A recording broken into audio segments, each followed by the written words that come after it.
último servicio del año, último día del año, y me imagino, algunas personas han estado evaluando cómo les fue en este año, qué pasó este año, qué sucedió, qué había podido hacerse mejor o peor. Y algunos estarán diciendo, bueno, ¿qué vamos a hacer el año entrante? ¿Qué expectativas hay para el año entrante?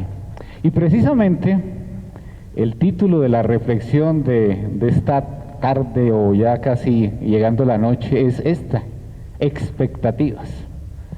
Expectativas porque en este día, el último día del año, pues hay muchas expectativas, ¿cierto? ¿Qué irá a pasar? ¿Qué irá a suceder? ¿Cómo nos irá a tratar el clima el año entrante? ¿Cómo nos irá a tratar los trabajos, las decisiones del gobierno, etcétera, etcétera? Tantas cosas que rodean la mente. Pero hoy me toca recordarme a mí mismo y recordarles a ustedes que nuestras expectativas no pueden estar ni en nuestros trabajos, ni en el clima, ni en las decisiones familiares, ni en las oportunidades laborales, ni en las decisiones del gobierno, sino que nuestras expectativas tienen que estar ¿en dónde? En nuestro Señor. Por eso, hoy sí vamos a hablar de expectativas. Pero antes de entrar al texto sobre el cual vamos a reflexionar hoy, les voy a recordar un texto que escribe Pablo a los Filipenses en el capítulo 3, versículos 18 y 19. Dice así: ya se los he dicho muchas veces y ahora se los vuelvo a decir con lágrimas en los ojos. Hay muchos que se comportan como enemigos de la cruz de Cristo. ¿Cómo se comportan? Enemigos de la cruz de Cristo, es decir, como enemigos de Dios. Van camino a la perdición. Mire qué cosa tan fea que está diciendo Pablo. Enemigos, van camino a la perdición. Su Dios es su propio apetito. Están orgullosos de lo que debería darles vergüenza. Solo piensan en las cosas de esta vida terrenal. Y es bueno que en este día pues reflexionemos qué tanto de nuestro esfuerzo, de nuestros pensamientos, de nuestros planes, de nuestras expectativas están sustentadas en nuestro propio apetito, no solamente el apetito de alimento comestible, sino es nuestro apetito de vanidad, en nuestro apetito de conocimiento, en nuestro apetito de reconocimiento, en nuestro apetito de fama, en nuestro apetito de control. ¿Qué tanto de lo que nuestras expectativas y nuestras metas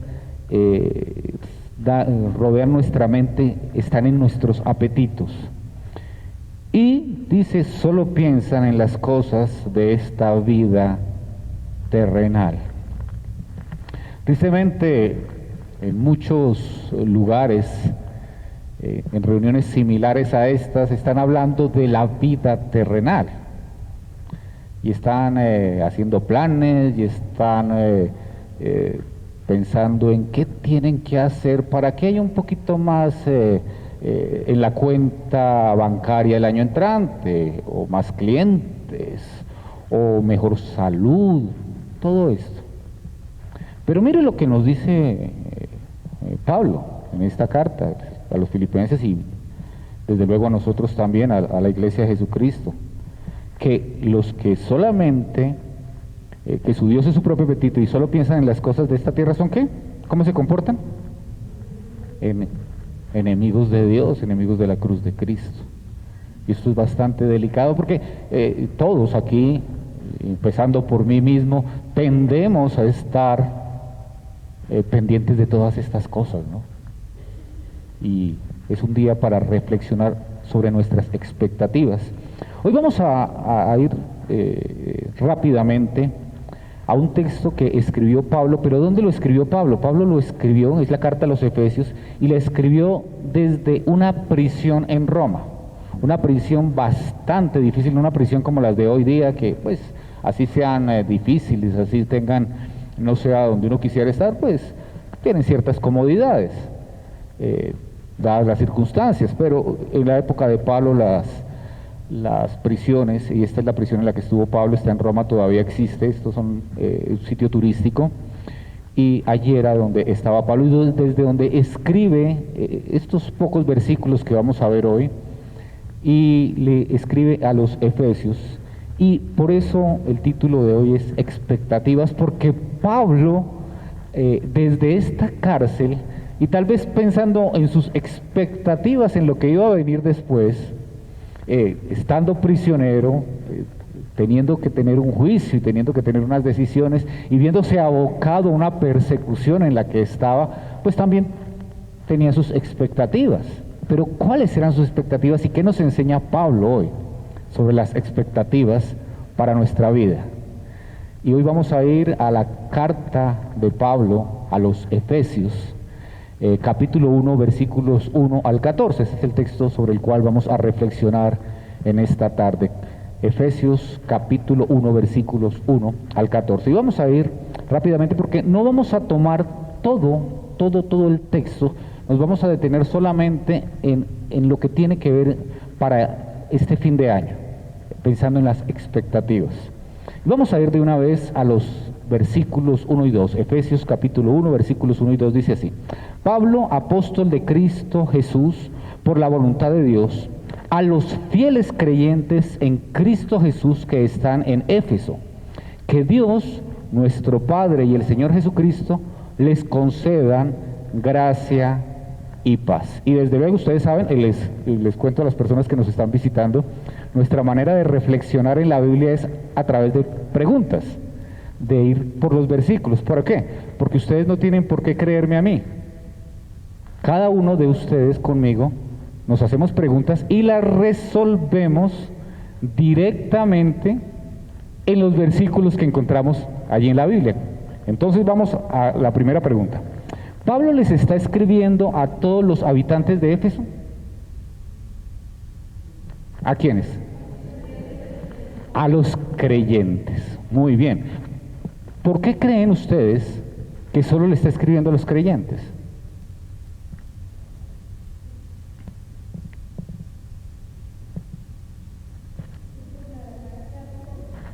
Gracias, sí, es una excelente respuesta. Porque sencillamente la palabra de Dios es para los creyentes, es para la iglesia, es para los hijos de Dios, es para los que han nacido de nuevo. Si a ustedes les llega una carta de una empresa que fabrica misiles con una cantidad de planos y ustedes no tienen idea de ingeniería ni nada de eso, la abren y ¿qué ven? Fórmulas matemáticas, parecen garabatos y unos planos que no entienden. Lo mismo es la palabra de Dios. Estas cartas son para la iglesia de Cristo. Si alguien las abre, las puede entender, de pronto entiende la historia, de pronto entiende ciertas cosas muy bonitas, pero no le llega el mensaje espiritual de parte de Dios. Por eso dice que Dios nuestro Padre y el Señor Jesucristo les concedan gracia y paz, porque Dios concede gracia y paz es a su iglesia, a los hijos de Dios, a los que hemos nacido de nuevo. Y esto se ve de esta manera. En este gráfico pues vamos a ver primero a una persona. Esta persona es cualquier persona del mundo, pero que no es parte de la iglesia de Jesucristo, que no es una persona que ha nacido de nuevo. Es decir, como todos nosotros nacimos un día, crecimos y de pronto oíamos hablar de Dios, de pronto incluso orábamos o incluso íbamos a una iglesia, bueno, una iglesia no, a un local como este o a un local más grande y sí, leíamos la Biblia, pero no habíamos nacido de nuevo. Pero ¿qué pasa con esta persona, con cada uno de nosotros? ¿Qué sucedió? Un día, por la Biblia, que es la palabra de Dios, que es el mensaje que apunta a la palabra que es Jesucristo, el Señor nos mostró lo que éramos y fuimos crucificados juntamente con Cristo. Es decir, gracias, muertos, morimos con Cristo para poder resucitar con Él y en Él. No es posible estar en Cristo si no hemos muerto con Él y resucitar con Él. Y cuando resucitamos, nuestra resurrección es diferente, porque ya nosotros resucitamos en Cristo. Estos que hemos resucitado en Cristo es para los cuales está escrita esta mensaje que hoy vamos a leer. Este mensaje que está para la iglesia de Éfeso, pero que está para la iglesia en general. La iglesia no es un lugar, la iglesia no es un salón, la iglesia no es una denominación, la iglesia no es una religión. La iglesia somos el conjunto de los hijos de Dios a lo largo de todas las épocas, desde Pentecostés hasta que Jesús vuelva nuevamente, en todos los lugares del mundo. Esa es la iglesia. Entonces, ya sabiendo para quiénes va este mensaje, vamos a continuar. Dice así Efesios 1:3: Bendito sea Dios, Padre de nuestro Señor Jesucristo, que nos ha bendecido con toda clase de bendiciones espirituales en los cielos, porque estamos en Cristo. Pregunta: ¿cuándo bendecirá Dios a sus hijos?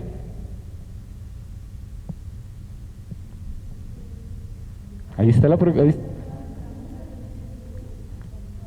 A ver, miren ahí. ¿Cuándo?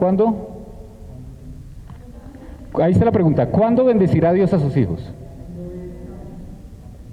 A ver, leamos. No saquemos conclusiones de nuestra mente. Leamos lo que dice la Biblia, porque a nosotros nos interesa lo que dice la Biblia. Si les interesara mi opinión, pues no tendría ningún sentido. ¿Qué dice la Biblia? Sí, pero ¿cuándo? ¿En qué tiempo? ¿En qué momento?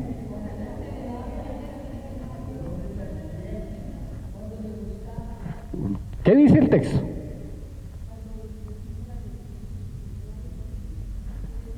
¿En qué tiempo está? ¿Presente, pasado o futuro? ¿Presente? Nos ha bendecido. Es pasado. Ya estamos bendecidos. O sea, el que ha nacido de nuevo, el que está en Cristo, ya está bendecido. No tenemos que esperar las bendiciones del 2024. Ya estamos bendecidos. ¿Cuántas bendiciones son?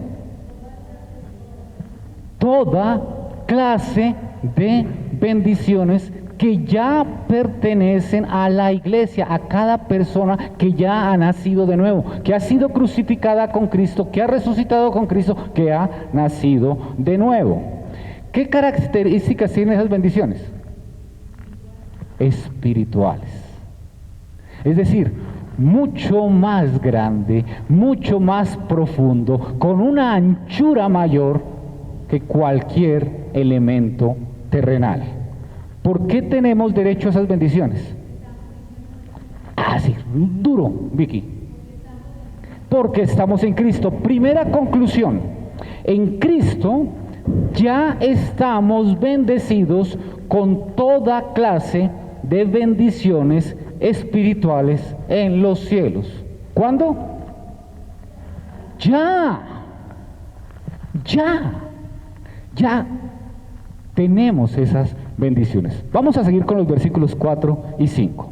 Antes de haber hecho el mundo, Dios nos escogió en Cristo para que seamos santos e intachables a sus ojos, y nos destinó de antemano por su amor para adoptarnos como hijos suyos por medio de Jesucristo, conforme a su buena voluntad. Pregunta: ¿en quién estamos escogidos? En Cristo. Es en Cristo que estamos escogidos. No estamos escogidos por ser muy buena gente.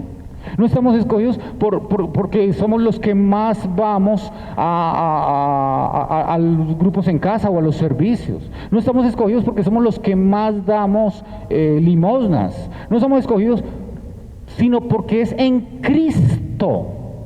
Hay hay una base, hay una identidad que es la que hace que nosotros estemos escogidos en Cristo. ¿Desde cuándo? Desde antes de haber hecho el mundo. Desde antes que todo comenzara a existir. Desde antes de Génesis 1:1. Ya le pertenecíamos a Él. ¿Cómo y para qué hemos sido escogidos?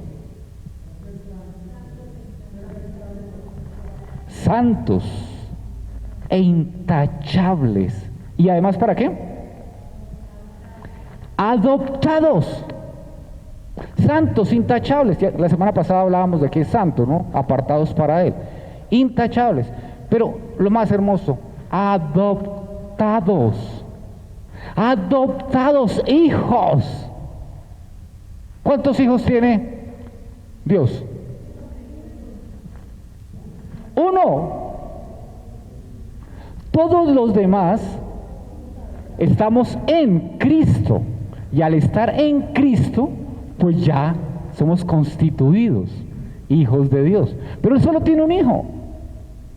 Y ese hijo se llama, bueno, el verbo eterno, el logos, la palabra. Pero cuando estuvo aquí en la tierra se llamó Jesús. Ese Jesús es el único hijo. ¿Y cuándo comenzamos a ser hijos? Cuando estamos en Él. En Él, exactamente. ¿Cuál es el medio que usa Dios? No, Jesucristo. Jesucristo. Solo hay un mediador entre Dios y los hombres. Jesucristo, hombre. No hay otro medio. No existe nadie más. No existe ninguna religión, no existe ninguna denominación, no existe ningún hombre, por muy religioso que sea y porque sepa mucha teología. No existe nadie, así se utilice un vestuario extrafalario, brillante, que pueda ser mediador entre Dios y los hombres. Solo Jesucristo, hombre. Entonces, en Cristo, ¿qué pasa en Cristo? Ya hemos sido escogidos para ser santos e intachables a sus ojos, pues hemos sido adoptados por medio de Jesucristo. Miren todo lo que ya tenemos. Miren todo lo que ya es nuestro. Todas las bendiciones espirituales en los cielos ya son nuestras. Ya somos hijos de Dios. Ya hemos sido escogidos para ser santos e intachables. Todo eso es, ¿para quiénes? ¿Para los que están cómo? Miren la foto, el dibujo. En Cristo, en Él. En Cristo. Versículos 6 y 7 dice así: esto fue para que le demos la gloria a Dios por la extraordinaria gracia que gratuitamente ha impartido sobre nosotros en el amado Hijo. Dios es tan rico en gracia y bondad que en su Hijo tenemos redención mediante su sangre, el perdón de nuestros pecados. ¿De qué manera imparte Dios su gracia? Ahí lo dice. ¿Cómo? Pero ¿de qué manera? Ahí lo dice. No, sí, no, pero ¿cómo lo hace? ¿Sí se dan cuenta? En el amado Hijo. En el amado Hijo. Él imparte su gracia en el amado Hijo. No hay manera que recibamos la gracia de Dios de otra manera, solo en el amado Hijo. Así que no hay religión que valga, no hay prácticas que valgan, no hay obras buenas que valgan, no hay filosofías que valgan. Solo se recibe la gracia en el amado Hijo. ¿Quiénes tienen redención? La palabra redención es quienes son rescatados.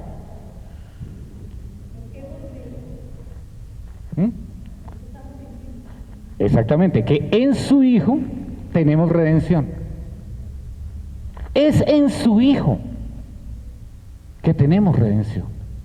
No podemos ser rescatados del infierno de otra manera, solo en Cristo. No existe otra manera. No hay. Si a ustedes alguien le dice que hay otra manera, que hay un hombre, que hay una religión, que hay una secta, que hay una práctica por la cual ustedes pueden ser rescatados del infierno, díganle, muéstrenmelo en la Biblia. Muéstrenmelo en la Biblia. Porque la Biblia dice que solamente es en el Hijo y no hay otra manera. Entonces, en Cristo ya tenemos la extraordinaria gracia, la redención por su sangre. Ahora, y aquí debo hacer un paréntesis que no lo tenía preparado, pero es necesario, porque por ahí se habla mucho de cubrir con la sangre de Cristo, de que me cubro con la sangre de Cristo. Eso no tiene ningún asidero en la palabra de Dios. La sangre de Cristo es válida porque fue derramada en la cruz del Calvario y fue un sacrificio. Si la sangre, en ese momento hubieran tomado un poco de sangre de Jesús y la hubieran analizado en un laboratorio, sería la sangre como la de cualquier humano, porque era 100% hombre.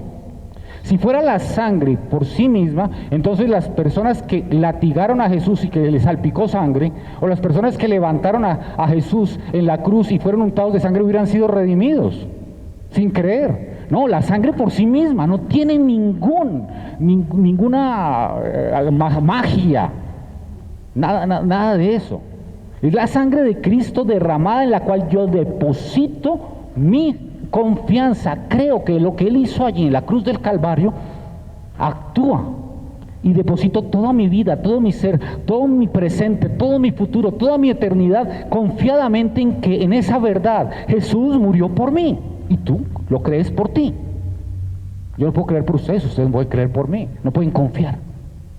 Pero eso es la sangre, no es el líquido rojo, se refiere al sacrificio de Jesús ahí en la cruz del Calvario, a eso es a lo que se refiere. Entonces en Cristo ya tenemos la extraordinaria gracia, la redención por su sangre. Versículos 8 y 9. Además, nos dio en abundancia la inmensidad de su gracia al impartirnos sabiduría y entendimiento. Dios nos dio a conocer el misterio de su voluntad, el plan que hace mucho tiempo se había trazado en Cristo. Entonces, ¿cuándo nos va a dar su gracia? ¿Cuándo nos va a dar su gracia? Ya nos la dio. Ya nos la dio. Ya nos la dio. Desde hace muchísimo tiempo. Desde antes, dice el versículo, 3 versículos antes, desde antes de la fundación del mundo. ¿Qué se había reservado Dios hasta el siglo I?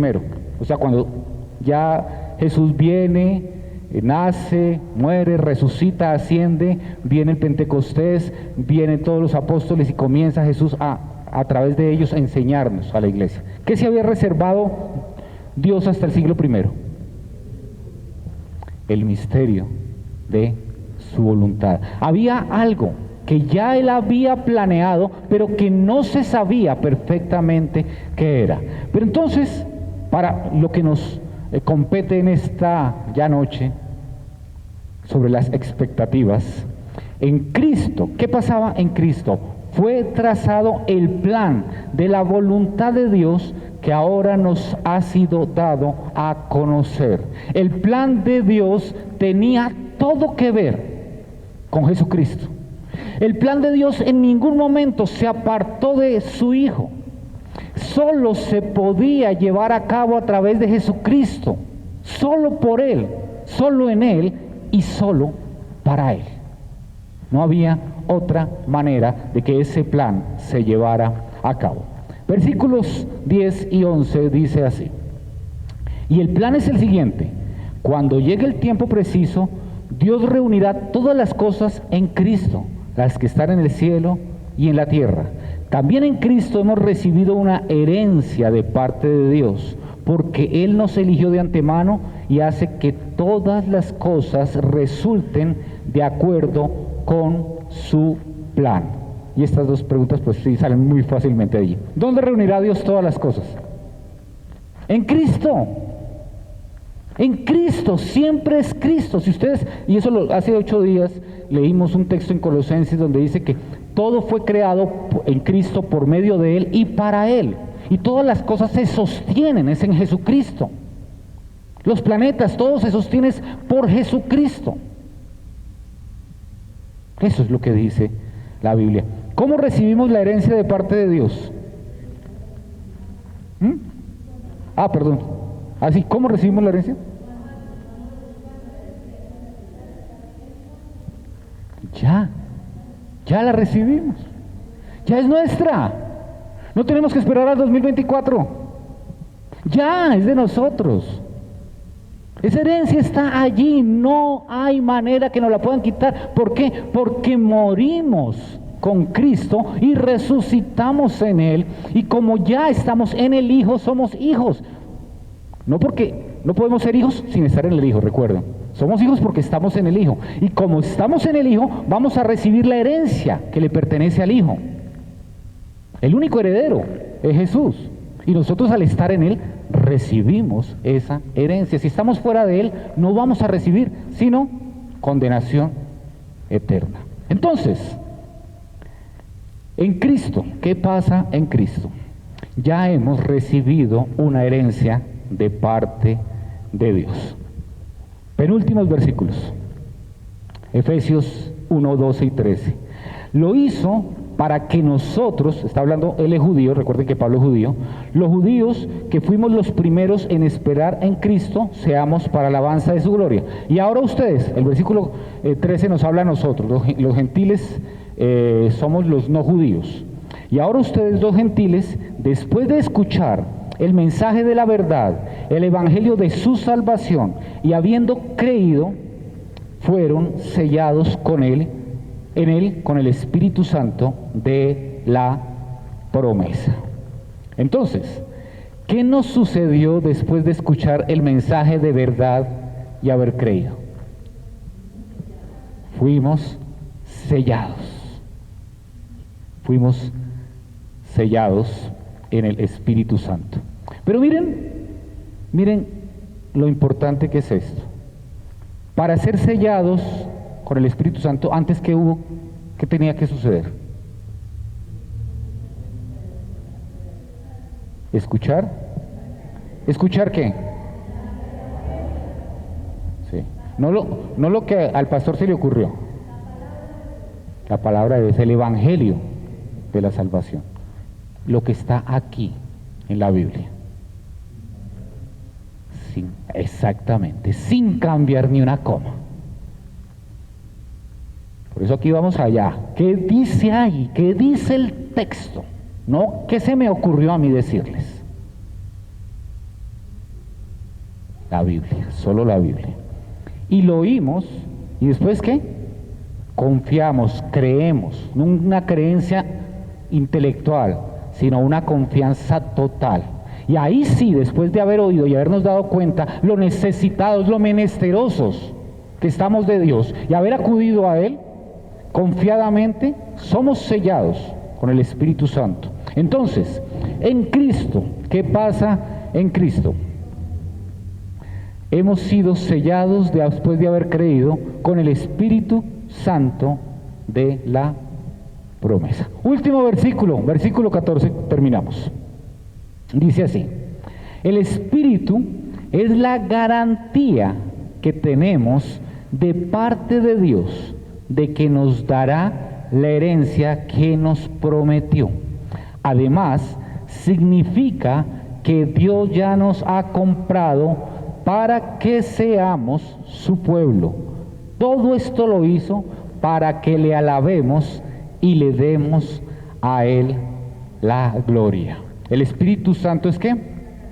La garantía. El que tiene el Espíritu Santo tiene la garantía de una herencia eterna. Nadie nos la va a quitar. Ya la tenemos, ya es nuestra. No tenemos que estar con las expectativas. ¿Será que el año entrante Dios me va a amar un poquito más? ¿Será que el año entrante Dios me va a dar esto que yo quisiera? Ya tenemos todas las bendiciones y toda la herencia. Lo más importante está. Y cuando eso es lo más importante, cuando está lo más importante, lo demás no va a definir nuestra alegría, nuestra tristeza. Porque nuestra identidad está en Él. Porque nuestra herencia ya está asegurada. Porque todas las bendiciones espirituales ya son nuestras. Y si eso lo tenemos claro, lo tenemos seguros, porque habitamos en Cristo, pues ya el gozo no depende de lo que pasó o no pasó, o de lo que pasará o no pasará. Ya lo más importante está, ya nuestro gozo está en Él, nuestra paz está en Él.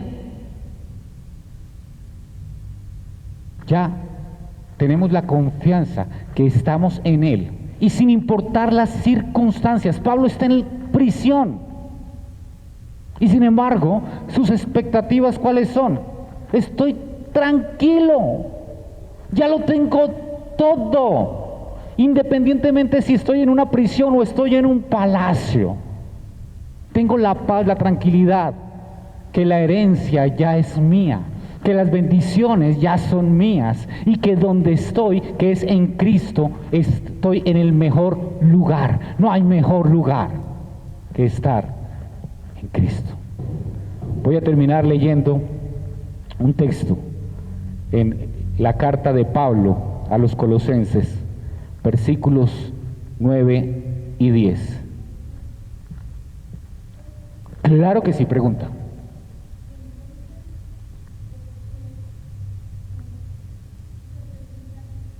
Nosotros no estamos más cerquita o más lejos de Dios.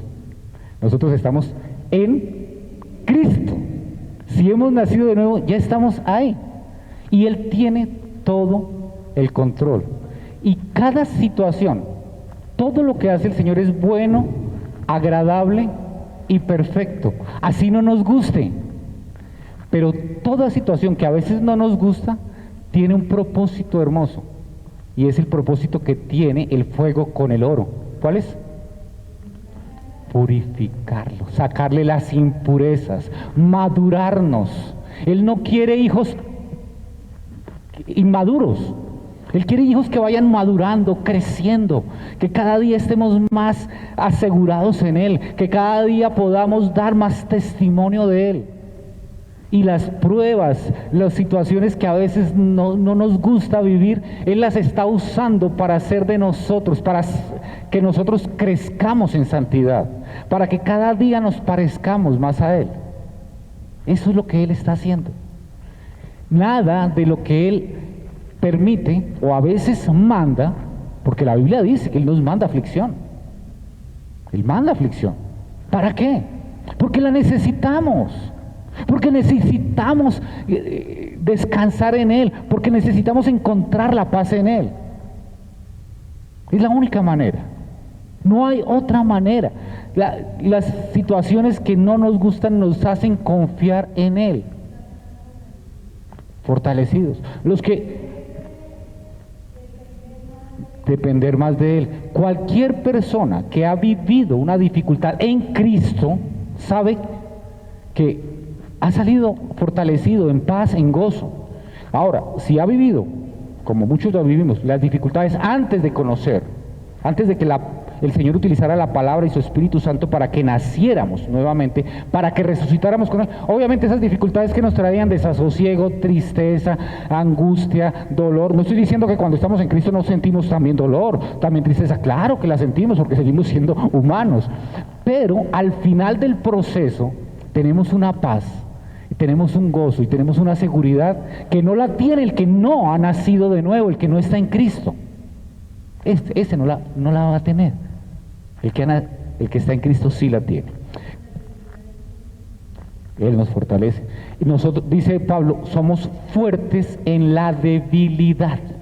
Es ahí. ¿Por qué somos fuertes en la debilidad? Porque no somos nosotros. Cuando estamos enfermos, cuando estamos quebrados, cuando estamos en una situación que ya se salió de nuestras manos, ¿qué nos queda? Solo Él.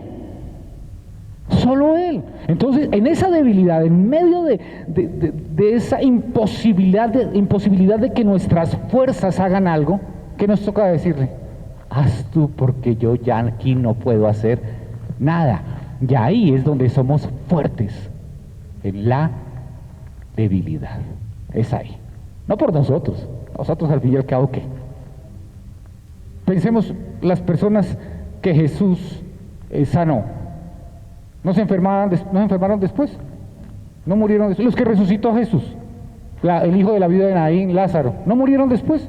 Pues claro que murieron después. ¿Por qué? Porque la razón, el objetivo final no es que se sane. El objetivo final no es que salga de la deuda. El objetivo final es que viva la vida, las bendiciones espirituales y el gozo eterno que solo está en Cristo. Eso es lo que realmente importa. El resto viene y va. La salud viene y va. El dinero viene y va. Las propiedades vienen y van. Pero si estamos en Cristo, eso no lo quita nadie, porque esa herencia, nadie nos la va a quitar. Termino con Colosenses 2, 9 y 10.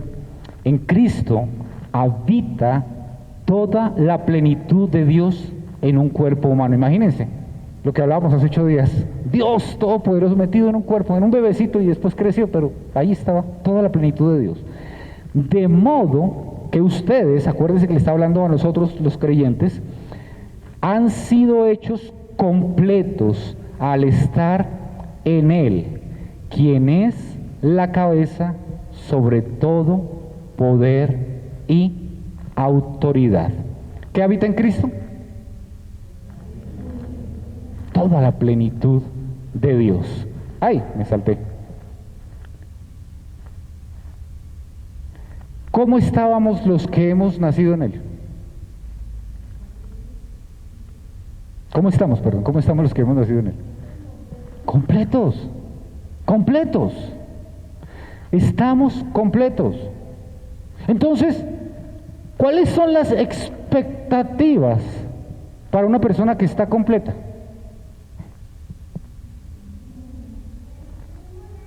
Ninguna. ¿Por qué? Porque ya estamos, ahora no estoy diciendo que no vamos a trabajar, no vamos a hacer lo que tenemos, no. Pero nuestra vida, el motor de nuestra existencia no depende de estas minucias. Eso no es lo que nos va a dar alegría. Eso no es lo que nos va a dar paz. Ya tenemos la paz, ya tenemos la alegría, ya tenemos la herencia en Cristo Jesús.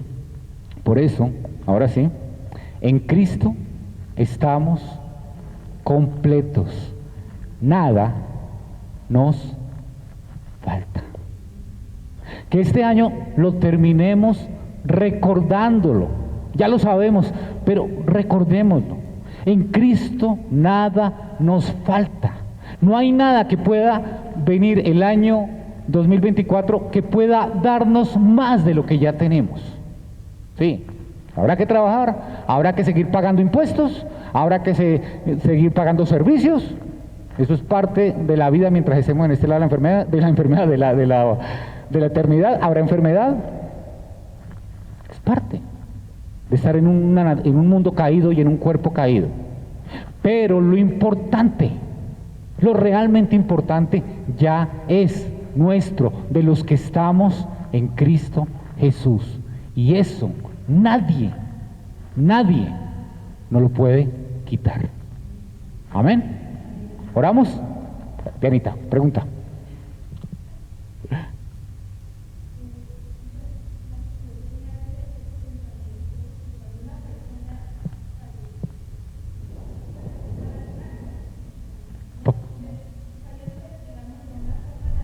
Uh-huh.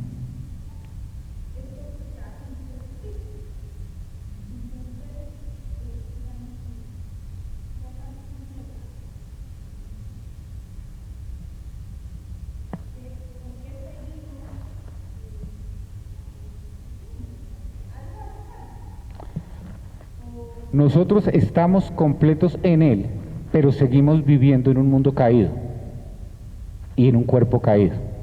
Hay una frase que se llama el ya, pero todavía no. Todo ya está completo, todo ya está hecho, pero lo vamos a ver en su plenitud cuando regrese Jesucristo. Pero no es que tengamos que esperar a que regrese Jesucristo para que ya esté hecho, porque ya está hecho. Ya, 100% hecho. ¿Mm? Ah, sí, gracias. ¿Qué dijo Jesús en la cruz? Consumado, es pagado, ya no hay nada, no se debe nada, todo ya se hizo. Ya. Pero estamos en este mundo, caído, en un cuerpo que se enferma, que se desgasta.